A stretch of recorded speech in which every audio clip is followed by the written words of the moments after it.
Well, COVID-19 has been good for crime and criminals, according to a newly published study.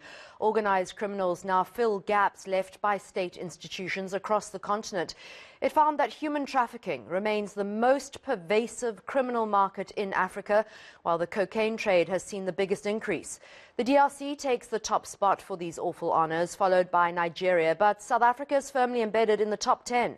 Well, Mark Shaw is the director of the Global Initiative Against Transnational Organised Crime and the man behind the Organised Crime Index. Mark, thank you so much for joining us from Austria. You are an hour behind us, so thanks for getting up a little bit early for us.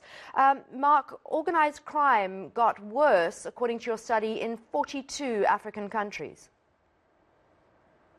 Yes, that's correct. The picture is not particularly good. Some of the increases are relatively small.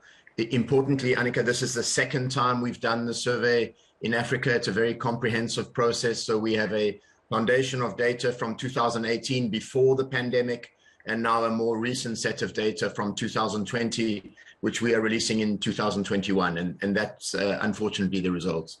How do organized criminals take advantage of COVID? I think one thing in our view is that COVID accelerated many of the trends that were already underway. So we have been well aware for at least a decade that Africa is being pulled more systematically into the global criminal economy across a range of illicit markets. And for a variety of reasons, we know that COVID also didn't disrupt major illicit markets like drug trafficking. You mentioned cocaine. That's largely a West African phenomenon. But the bulk supply of drugs transiting through Africa continued, and in this case is marked as having an increase. So I think it's opened up space, as you have said, but it's also provided space for trends that were already in place. And these two things acting together, I think, is probably the answer. Mark, how much of a factor, or how much is terrorism linked to organized crime? I think this is one of the key questions emerging in the wider Africa space, where extremist terrorist groups over the past decade have continued to grow. I think we should be careful on drawing these connections to clearly or making an automatic assumption that they occur. Clearly, in some places in the Sahel, there have been elements of those connections. In northern Mozambique, closer to South Africa, our own work has shown that drug trafficking connected to the insurgency. The insurgents themselves are not involved in drug trafficking. They are in kidnapping. And the drug trafficking routes have moved south of the area where the insurgents are involved. So those connections are there. That is true. Armed groups often tax illicit flows and make money in that way.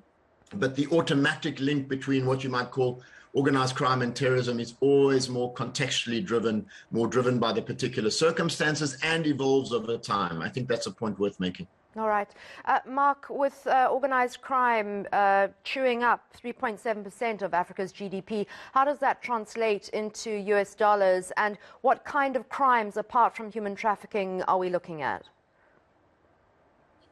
The key crimes so we measure 10 crimes, Annika, and we will continue to expand that. A new survey will come out in 2 years' time.